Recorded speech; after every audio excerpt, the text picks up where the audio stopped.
channel. Today's video is part 2 about why I have gone gluten and dairy free as a way to help balance my hormones and manage my PCOS as naturally as possible.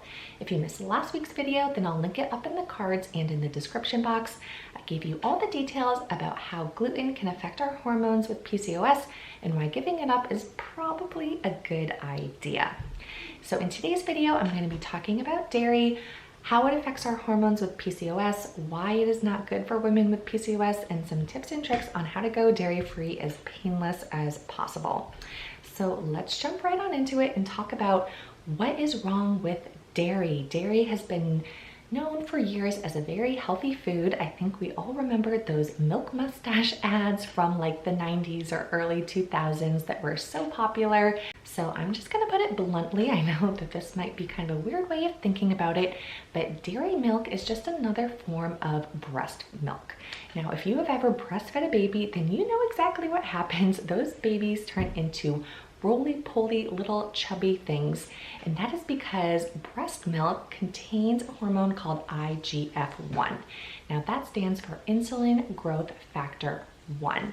So this is a wonderful thing if you are a baby and you were supposed to be rapidly growing, but it's obviously not so good a thing if you are an adult and you are struggling with your weight.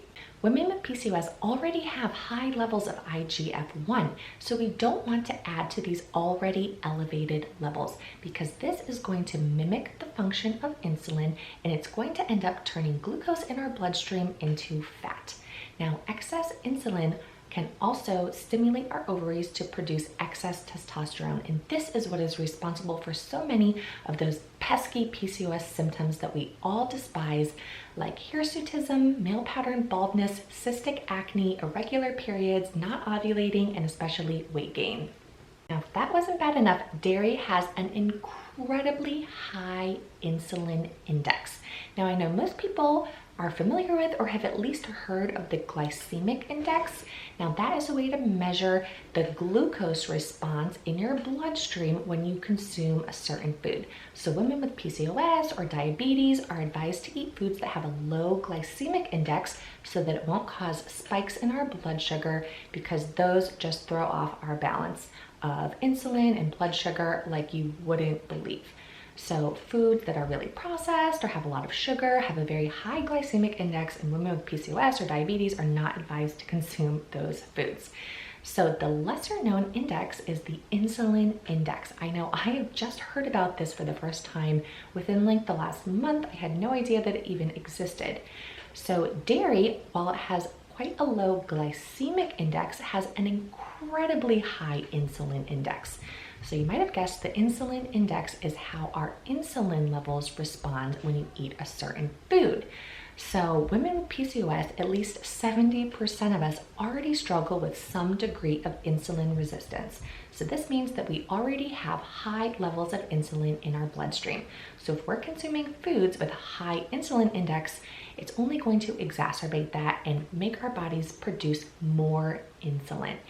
Now, when we have excess insulin, that stimulates our ovaries to produce excess testosterone, and that is responsible for that whole cascade of pesky symptoms that we all despise. So treating the root cause of PCOS always comes back to managing insulin levels.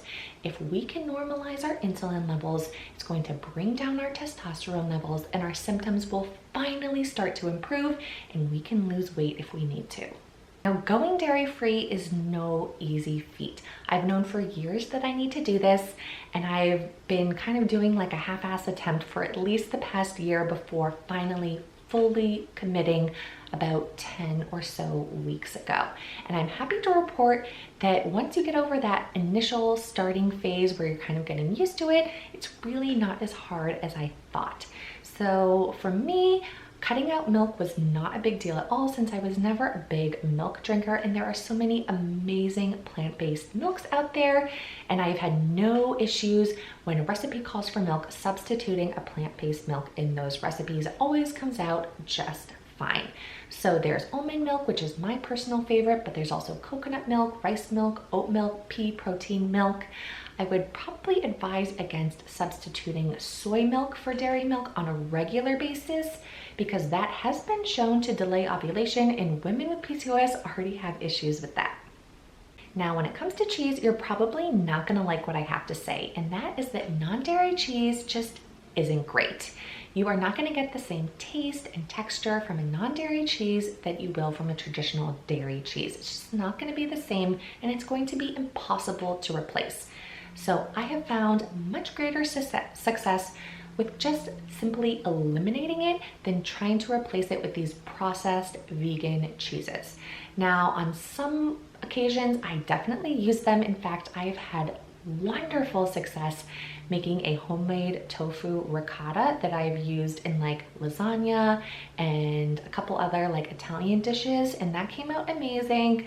However, I have found that my taste buds have adapted significantly over the past several months, and that now when I have like an omelet or a sandwich, I just make it without cheese, and my taste buds, like I said, have just adapted and gotten used to not having cheese in those foods, even though I've been used to having it that way for like 3 decades.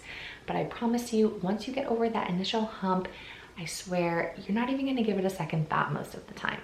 However, I will say that if there is some form of dairy that you love, and if that is a deal breaker for you trying to go dairy-free, then just keep it in your diet. The goal here is to try and reduce your dairy intake as much as possible. So if having pizza once a month or an ice cream every now and then is a total non-negotiable for you, then just go ahead and keep that in your diet and try and reduce your dairy intake as much as possible. Reducing it by any amount is only going to benefit you. So if you want to have a little treat every now and then go ahead and do that. You don't have to feel guilty about it at all. I will say that if you can, try and cut it out for at least 30 days and just see how you feel. I have struggled with really bad acne for years. It never responded to any conventional treatments despite seeing several dermatologists.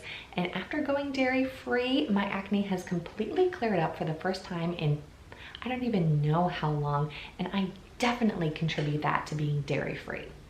So I know this video was short, but again, I didn't want to overwhelm you with information. I hope that you found it helpful and that you now understand a little bit of the science behind how dairy can impact a woman with PCOS, how it sort of throws off our insulin and hormonal imbalances, and that you might consider going dairy-free and at least giving it a try for 30 days and see how you feel.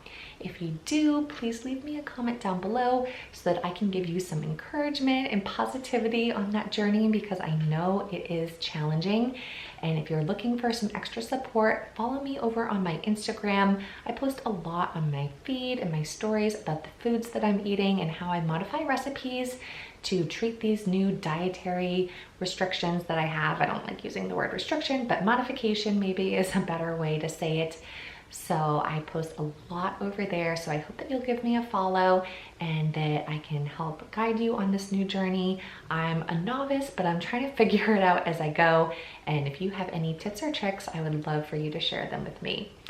So again, if you missed last week's video on why I decided to go gluten-free and how that has been helping me with my PCOS journey, make sure that you check that out. And I will see you next Monday with another brand new video. Bye. Get rid of all your sorrow.